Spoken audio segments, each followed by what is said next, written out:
नमस्कार, स्वागत है आपका ईटी नाउ स्वदेश में। मैं हूं शरद दुबे और आप देख रहे हैं एफएनओ जंक्शन। ऑफ कोर्स बाजार की बात करें तो अगले 25-30 मिनट में जो है हम इस शो में आपको बताने वाले हैं कि कहां पे कमाई के मौके हैं, इंपॉर्टेंट टेक्निकल पिक्स क्या रहने वाले हैं और इस बाजार में कुछ एक्शन लेना चाहिए या नहीं, इस पे भी हमारी जो है रिसर्च रहेगी। लेकिन अभी एक बार बाजार की चार्ट चेक ले लेते हैं तो निफ्टी जो है कंफर्टेबली आप कह सकते हैं 25,200 लेवल्स के जो है माफ करिएगा 25,000 के लेवल्स के नीचे आ गया है। पहली बार ये गिरावट देखने मिली है। अगर आप 24 जून की बात करें, अभी फ्रेश शॉर्ट्स देखने मिल रही है। ओपन इंटरेस्ट लगभग 1.4 करोड़ कॉन्ट्रैक्ट्स का है और ओपन इंटरेस्ट चेंज में भी एक अच्छा अप मूव देखने मिला है। निफ्टी बैंक की बात करें तो यहाँ पे भी गिरावट आई है और लगभग आप कह सकते हैं कि 500 बेसिस पॉइंट्स का जो यहाँ पे गिरावट देखने मिला। और यहाँ पे भी देखें तो फ्रेश शॉर्ट्स दोनों ही सेगमेंट्स में देखने मिल रही है बेंचमार्क इंडिसेस में। लेकिन ब्रॉडर इंडिसेस का भी सपोर्ट नहीं आ रहा है बाजार में। यहाँ पे देखें तो एडवांस डिक्लाइन रेशियो डायरेक्टर साहब एक बार फायर करें तो यहाँ पे हमें पता चला कि ओवरऑल बाजार का क्या माहौल देखने मिल रहा है। आप बीएससी लीजिए, एनएससी लीजिए या वायदा बाजार के स्टॉक्स लीजिए, तीनों ही सेगमेंट में आपको जो है मार्केट बेट दिखेगा। आपके बेयर्स के प्रति जो है फेवर मूवमेंट देखने मिलेगा। लेकिन ऑफ कोर्स बैंकिंग स्टॉक्स पे खास करके जो है अर्निंग्स इम्पैक्ट आया है। एक्सिस बैंक जो है वीक सेट ऑफ नंबर्स आए, उसके कारण जो एक वीकर इम्पैक्ट आपको बैंकिंग स्टॉक्स में भी देखने मिल रहे हैं। 10 में से 12 अगर आप बात करें स्टॉक्स तो यहाँ जो लाल निशान में निफ्टी बैंक फ्यूचर्स की फ्रेश शॉर्ट्स के जो है लेवल्स भी देखने मिल रहे हैं। कुछ अटेम्प्ट भी रिकवरी की कोशिश हो रही है पर उतनी खास नहीं हो रही है। आईटी सेगमेंट में कोशिश हो रही है। ऑफकोर्स विप्रो जो है अच्छे नंबर्स आए थे तो वहाँ पे अच्छी मोमेंटम देखने मिले, लेकिन अर्निंग स्पेसिफिक ज़्यादा मार्केट पे नज़र है। कुछ फैक्टर्स है जो आप कह सकते हैं कि आप अगेंस्ट द मार्केट मूव कर रहे हैं और इन्वेस्टर्स थोड़े कॉशियस भी हो गए हैं। खास करके निफ्टी हैवी वेट्स के अर्निंग्स आने वाले आज मार्केट आज के बाद रिलायंस आएगा, जेएसडब्ल्यू स्टील आएंगे और जो बैंकिंग के हैवी वेट्स हैं आईसीआईसीआई बैंक, एचडीएफसी बैंक, वो भी सैटरडे को आने वाले हैं। तो बाजार ऑफ कोर्स एक पॉज ज़रूर ले रहा है पर ये पॉज जो है इसमें गिरावट ज़्यादा देखने मिल रहा है। और अब जो है मैन फ्रॉम मोतीलाल ओसवाल चंदन तापड़िया जुड़ रहे हैं। चंदन सर, सबसे पहले जो है आज अगर ट्रेड लेना भी चाहिए कि ट्रेड लाइट रखना चाहिए, क्योंकि बहुत सारे न्यूज़ फ्लोज अभी फ्राइडे और वीकेंड में आने वाले हैं, उस पे जो है चर्चा करेंगे। निफ्टी पे भी देखें तो इंपॉर्टेंट लेवल्स पे एक गिरावट आई है 25,000 के नीचे। तो निफ्टी बैंक इन दोनों पे क्या राय रहेगी एज एन इंट्राडे ट्रेडर या पोजिशनल ट्रेडर, दोनों ही व्यूज आप बताएं चंदन सर। जी नमस्कार। देखिए मेरे हिसाब से लाइट रहना बेटर है। वीकेंड है और आई थिंक बाजार ऊपर के लेवल पर टिक नहीं पा रहा है, वो भी एक रीजन है। काफी दिनों के बाद हम देख रहे हैं कि सिलेक्टिव स्टॉक स्पेसिफिक थोड़ा सा प्रॉफिट बुकिंग देखने को मिल रहा है। और उससे ज्यादा कंसर्न ये है कि 25,000 एक साइकोलॉजिकल जो लेवल है, बाजार ने आज उसको तोड़ा है। क्योंकि पिछले कुछ दिनों से 25,000 से लेके 25,250 के बीच में मार्केट कामकाज कर रहा था और सेटअप थोड़े से पॉजिटिव थे और लग रहा था कि 25,250 के ऊपर होल्ड करेगा तो एक नया मोमेंटम बनेगा। बट जिस हिसाब से ऊपर के लेवल पर नहीं टिक पाया और 25,000 के नीचे कामकाज कर रहा है, थोड़ा सा सेटबैक यहाँ पे इंडेक्स को मिला है। और दूसरा कंसर्न ये भी है कि लगातार तीसरा वीक है जहां पे लोअर टॉप लोअर बॉटम बन रहा है और आज exactly 50 day exponential moving average के आसपास बाजार खड़ा है। तो सेटअप जो पॉजिटिव था, आई थिंक 2 दिन के प्राइस बिहेवियर के बाद थोड़ा सा मिक्स या हल्का सा नेगेटिव होता हुआ नजर आएगा। तो बिल्कुल लाइट रहेंगे। 25,250 एक मेजर हर्डल रहेगा। यदि बाजार बाउंस देता है, ऊपर में नहीं टिक पाता है, तो मेरे हिसाब से नीचे में 24,800 24,700 के लेवल को टेस्ट कर सकता है। तो हल्का सा एक नेगेटिव अंडरटोन हमें यहाँ पे देखना पड़ेगा यदि बाजार आज 25,000 के ऊपर सस्टेन नहीं कर पाता है। तो 25,250 के हर्डल से या 25,150 के इमीडिएट हर्डल से 24,800 24,700 तक के डाउन साइड हम यहाँ पे देखेंगे। थोड़ा सा प्रोटेक्शन के साथ में पुट ले या हल्का सा नेगेटिव बायस ले या फिर अपनी जो लॉन्ग पोजीशन है उनको थोड़ा सा ट्रिम करने का ट्राई करें यदि आज 25,000 के ऊपर बाजार वापस नहीं संभल पाता है। वहीं आपने बैंक निफ्टी की बात की तो बैंक निफ्टी में एक राइजिंग चैनल में कामकाज कर रहा था, आज के गैप डाउन के बाद वो लेवल तोड़ा है। पिछले 11 दिनों से बैंक निफ्टी नीचे में 56,600, ऊपर में लगभग 57,300 के बीच में कामकाज कर रहा था। आज वो लेवल तोड़ा है तो हल्का सा स्ट्रक्चर नेगेटिव हुआ है। बट अच्छी बात यह है कि नीचे में 50 डे एक्सपोनेंशियल मूविंग एवरेज है। बट एक बार का लेवल टूटने से स्ट्रक्चर वीक हुआ है। 56,600 के रेजिस्टेंस से यहाँ पे नीचे में कहीं ना कहीं 56,000 और 55,555 तक के डाउन साइड देखने को मिल सकते हैं। तो दोनों इंडाइस में या तो हल्के रहे या फिर सेल ऑन बाउंस का स्टेंस यहाँ पे आपको अपनाने की आवश्यकता होगी। सेल ऑन राइज कि जो है राय दोनों इंडिसेस की तरफ से आ रहे हैं, लेकिन ट्रेड लाइट रखिए अगर आपके पोजीशंस नहीं हो रही है। हम आपको सुबह भी बता दिए थे कि इतने सारे एक्शंस हो रहे हैं और ओवर द वीकेंड अगर आप पोजीशंस लेके जाते हैं तो यहाँ पे गड़बड़ या वॉलेटिलिटी देखने मिल सकता है और पुट खरीद सकते हैं अगर थोड़े लेवल्स पे अगर खरीदनी हो। चंदन, पुट लेवल्स अगर खरीदना हो तो कौन से लेवल्स के पुट खरीद सकते हैं निफ्टी के लिए? देखिए निफ्टी की पुट की बात करें तो मैं 25,000 या 24,900 की स्ट्राइक पे जाऊंगा। और एक चीज बताना चाहूंगा कि काफी दिनों के बाद विक्स में रिकवरी है, बट विक्स अभी भी लोअर लेवल पे है। तो यदि मार्केट में हल्का सा डिप आता है तो स्विंग्स यहाँ पे बनेंगे और आईवी सर्च की वजह से हो सकता है मोमेंटम स्पीड में बन जाए। मैं 24,900 की पुट पे फोकस कर रहा हूँ और 24,900 और 950 की पुट पे यहाँ पे फोकस किया जा सकता है। तो 24,900 की पुट अभी लगभग 95 के आसपास चल रही है।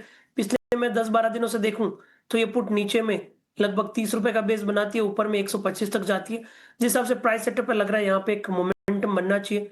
75 से 80 के बीच में इस पुट को ले, 40 का सपोर्ट डाले, ऊपर में 150 रुपए तक के टारगेट 24,900 के पुट में देखे जा सकते हैं।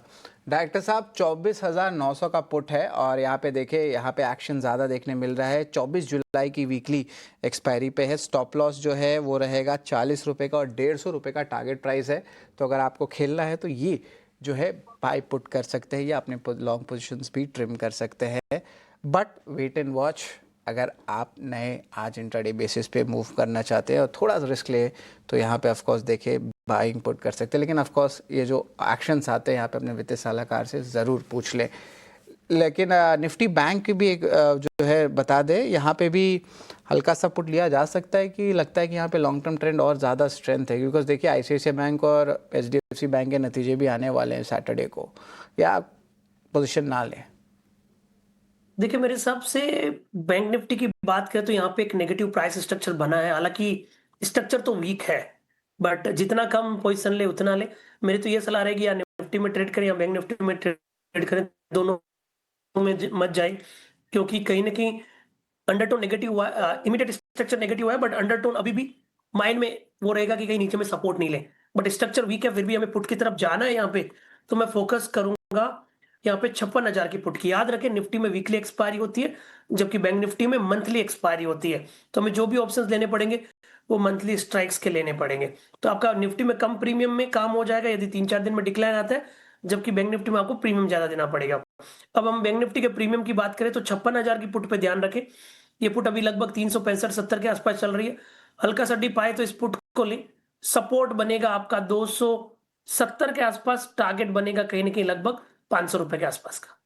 बिल्कुल, 270 का जो है टारगेट स्टॉप लॉस और 500 का टारगेट प्राइस रहेगा। 56,000 के पुट्स हैं निफ्टी बैंक के, तो इस पे भी नज़र रखेंगे। लेकिन आज बाजार में भारी भरकम गिरावट आई है। इसके कुछ फंडामेंटल रीजंस भी हैं, कुछ टेक्निकल रीजंस हम अभी डिस्कस किए हैं। क्या है ये सारे रीजंस और बाजार के जो अहम सपोर्ट आज क्यों टूटा है, सारे रीजंस अभिषेक बताने वाले हैं। अभिषेक बताएं क्या रीजंस हैं? बिल्कुल, देखिए निफ्टी की बात करें तो 25,000 का अहम सपोर्ट टूटा है। निफ्टी बैंक की बात करें तो 56,500 का अहम सपोर्ट टूटा है। और आज शुक्रवार का दिन है और हम देख रहे हैं कि पोजीशंस जो है थोड़ी लाइट बनती हुई दिख रही है बाजार में। लेकिन जो प्रमुख रीजन है, सबसे पहले उसमें है एक्सिस बैंक के नतीजे, क्योंकि एक्सिस बैंक के नतीजे अनुमान से कमजोर आए और GDR से झलक मिल गई थी कि आज स्टॉक का प्रदर्शन किस तरह का रहने वाला है। मुनाफे में हमने 4% की गिरावट देखी थी। इसके अलावा NPA बढ़े थे, प्रोविजनिंग में काफी भारी बढ़ोतरी की गई थी एक्सिस बैंक के, उसके चलते शेयर में आज गिरावट दिखी और एक्सिस बैंक के चलते बाकी बैंकिंग शेयरों पर भी आज दबाव देखने को मिल रहा है। दूसरा रीजन ये है कि निफ्टी में अब तक जो नतीजे आए हैं कहीं पर भी बहुत अच्छे नतीजे निकल के आए नहीं है।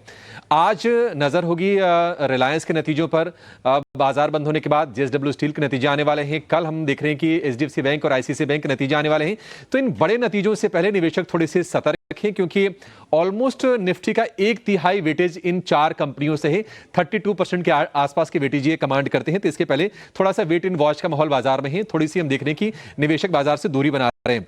तीसरी चीज यह है कि FI से सपोर्ट मिल नहीं रहा है भारतीय बाजारों को। FI की लगातार बिकवाली जारी है। कल भी हमने देखे थे कि अगर इंडेक्स फ्यूचर, स्टॉक्स फ्यूचर्स और कैश को अगर मिला दिया जाए तो करीब 7,000 करोड़ रुपए के आसपास की सेलिंग आई थी। और सिर्फ कैश की बात करें तो जुलाई में अब तक करीब 17,000 करोड़ रुपए के आसपास की सेलिंग आ गई है। और जो इंडेक्स फ्यूचर्स में लॉन्ग होल्डिंग है वो 17% के भी नीचे आ गई है। तो ये कॉज ऑफ कंसर्न है FI का ना लौटना भारत में। एक चीज और है जो बाजार के मूड को कहीं ना कहीं प्रभावित कर रही है, वो है भारत और अमेरिका के बीच ट्रेड डील को लेकर इंतजार। डोनाल्ड ट्रंप की तरफ से बयान तो आ रहे हैं कि भारत के साथ हम जल्दी डील करने वाले हैं, लेकिन ये अनिश्चितताएं बाजार को कहीं ना कहीं परेशान कर रही हैं क्योंकि ये इंतजार लंबा हो रहा है। देखिए 9 जुलाई की डेडलाइन थी और आज हो गया 18 जुलाई, अभी तक कुछ पता नहीं है। भारतीय डेलीगेशन अमेरिकी डेलीगेशन के बीच में बातचीत हो रही है, लेकिन कोई कंसेंसस बिल्ड हुआ नहीं है और इंतजार थोड़ा लंबा खींच रहा है। इसके चलते बाजार को भी परेशानी हो रही है। वैल्यूएशन को लेकर भी थोड़े से एफआई चिंतित होंगे क्योंकि हमने देखा था कि निफ्टी का पीई करीब करीब 22.5 के आसपास का है। कल हमने देखा था सिटी ने डाउनग्रेड भी किया था भारतीय बाजारों को, कोरिया को और चाइना को अपग्रेड किया था। और आखिर में एक रीजन ये है कि क्रूड को लेकर थोड़ी थोड़ी चिंताएं हैं। हमने देखा कि इराक में सप्लाई को लेकर थोड़े डिसरप्शन की खबर है, वहां पर एक ड्रोन अटैक हुआ है, उसके चलते अगर हम प्रतिदिन की बात करें तो करीब 1.5 लाख बैरल कच्चे तेल की सप्लाई घटी है और क्रूड का सपोर्ट मिला है। ब्रेंट क्रूड का जो भाव है वो $70 के आसपास का है। तो ये कुछ रीजन है। शुक्रवार का दिन है और लोग अनिश्चितता लेकर नहीं जाना चाहते हैं ओवरनाइट, तो इसके चलते बाजार में आज हम गिरावट देख रहे हैं। लेकिन केंद्र में है कंपनियों की अर्निंग्स। बिल्कुल, अर्निंग्स अगले 3 से 4 दिन में अर्निंग्स बहुत डिटरमाइन करने वाले, या ग्लोबल मार्केट्स हो या डोमेस्टिक मार्केट्स हो, और उसका ही जो है हम मोमेंटम या वॉलेटिलिटी बाजार में थोड़ा देख भी पा रहे हैं, इम्पैक्ट एनालिसिस हो या अहेड ऑफ द अर्निंग्स की अगर हम बात करें तो। लेकिन चलते हैं, इस मार्केट में भी कुछ स्टॉक्स में जो है ताज़ा खरीदारी भी देखने मिल रहे हैं।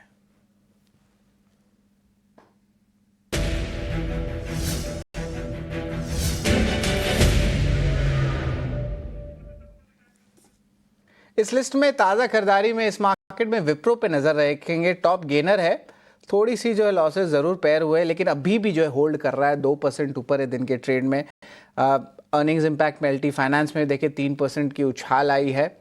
विप्रो पे भी आपकी जो है नज़रिया लेते हैं। चंदन, ज़रा विप्रो पे जो है नज़र बताएं। यहाँ पे ऑफकोर्स अर्निंग्स का इम्पैक्ट आया है, बट स्टॉक होल्ड कर रहा है अपने लेवल्स को, 260-265 लेवल्स के ऊपर ही ट्रेड कर रहा है। तो ज़रा विप्रो पे आपकी क्या राय रहेगी?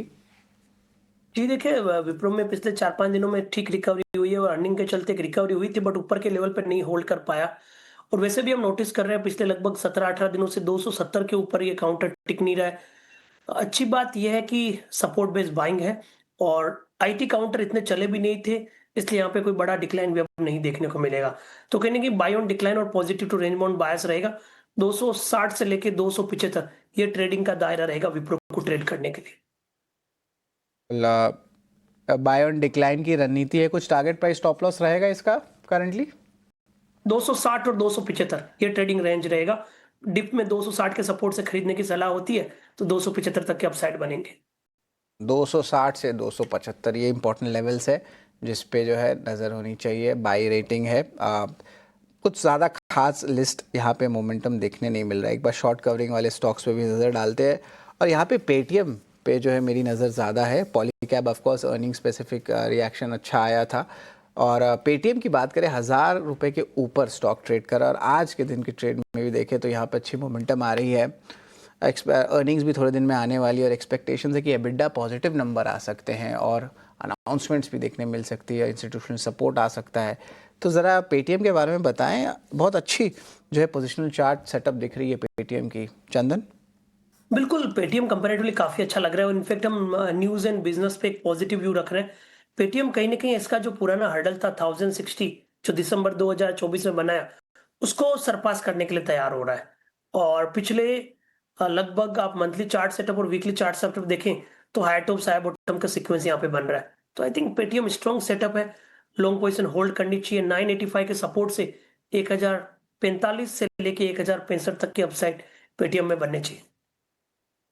नेक्स्ट राउंड ऑफ मोमेंटम आ सकता है। टारगेट प्राइस 1045 टू 1065 रहेगा, और अगर स्टॉप लॉस की बात करें तो 985 लेवल्स पे रहेगा। तो दो अहम कॉल्स जो है विप्रो और पेटीएम, इन दोनों जो है पिक्स है इस बाज़ार में भी चंदन सर की पिक्स में आ रहे हैं। लेकिन एक रेयर अर्थ पे जो है इम्पॉर्टेंट न्यूज़ फ्लो आ रहा है। रेयर अर्थ मैग्नेट की किल्लत पर पीएमओ की अहम बैकअप होने वाली है। इस पर ज़्यादा जानकारी दे रहे समीर दीक्षित। बिल्कुल, प्रधानमंत्री कार्यालय अहम बैठक कर रहा है संबंधित मंत्रालयों के सचिवों और वरिष्ठ अधिकारियों के साथ में, और ये बैठक हो रही है रेयर अर्थ मैग्नेट क्राइसिस को लेकर के। आपको बता दें कि रेयर अर्थ मैग्नेट का जो ये क्राइसिस है इस मटेरियल को लेकर के, इसका असर लगभग सभी सेक्टर्स पर पड़ रहा है, चाहे ऑटो सेक्टर हो, इलेक्ट्रॉनिक सेक्टर हो, तो जितने भी अहम सेक्टर हैं उस पर सप्लाई चेन डिस्ट्रप्शन के चलते ये एक अहम असर कर रहा है, जिसके चलते अब सरकार लगातार एक्शन में नजर आ रही है। जो संबंधित मंत्रालय हैं उन्होंने अपनी तरफ से तो खाका तैयार किया ही है कि कैसे इस समस्या से निपटा जाए, लेकिन अंतिम कॉल चूंकि प्रधानमंत्री कार्यालय को लेना है, लिहाजा इस दिशा में ये एक अहम बैठक हो रही है। सूत्रों की माने तो हैवी इंडस्ट्री मिनिस्ट्री, जो भारी उद्योग मंत्रालय है, वाणिज्य मंत्रालय, ministry of earth and sciences और मिनिस्ट्री ऑफ माइंस, इनके जो अधिकारी हैं वो इस बैठक में मौजूद हैं, और इन तमाम मंत्रालयों की तरफ से एक प्रेजेंटेशन पीएमओ को दिया जा रहा है कि वो आखिर किस तरीके से इस प्रॉब्लम का सोल्यूशन तलाश रहे हैं। मसलन हैवी इंडस्ट्री मिनिस्ट्री की तरफ से ये प्रेजेंटेशन है कि वो एक 1345 करोड़ की इंसेंटिव बेस्ड स्कीम को प्रपोज कर रहे हैं manufacturing of rare earth metal को लेकर के। दूसरी तरफ से कॉमर्स मिनिस्ट्री की तरफ से ये भी सुझाव है कि जो चाइना से अब तक डिपेंडेंस है, जो निर्भरता है, इसको कम करने के लिए वो अब हर उस देश के साथ में जिनके साथ में एफटीए की बातचीत चल रही है, ट्रेड एग्रीमेंट की बातचीत चल रही है, उस बातचीत में एजेंडा आइटम में रेयर अर्थ मैग्नेट सब्जेक्ट भी है, और जहां से भी भारत को ये उम्मीद होगी या उनको ये मटेरियल मिल पाएगा, वो उनके साथ इस बातचीत को आगे कॉन्क्रीट शक्ल देना चाहेंगे, और इसके जरिए कोशिश ये होगी कि चाइना पर डिपेंडेंस कम की जाए। तो ये तो दो अहम एक तरीके से स्टेप्स देख सकते हैं कि कैसे सरकार देख रही है इस क्राइसिस या इस समस्या से उबरने के। लेकिन और भी क्या कुछ रास्ते हो सकते हैं, तो इन तमाम चीजों को लेकर के, इन एजेंडा आइटम्स को लेकर के प्रधानमंत्री कार्यालय में ये एक अहम बैठक, जिसमें संबंधित मंत्रालय अपने सुझाव और सॉल्यूशन दे रहे हैं, डिस्कशन चल रहा है। माना यह जा रहा है कि लॉन्ग टर्म विजन और शॉर्ट टर्म विजन, ये दो स्टेप्स के साथ में कोई कॉन्क्रीट सॉल्यूशन यहाँ पे सरकार निकालना चाहेगी। शॉर्ट टर्म में कि आखिर कैसे हम ऑल्टरनेट कंट्रीज के साथ में इसको सोर्स कर सकते हैं, और लॉन्ग टर्म में कि कैसे हम भारत में ही आत्मनिर्भरता की तरफ बढ़ें, और इस सब्जेक्ट मैटर पर, यानी कि इस मटेरियल के मैन्युफैक्चरिंग में हम कैसे अपने देश को खुद अपने पैरों पे खड़ा कर सकते हैं।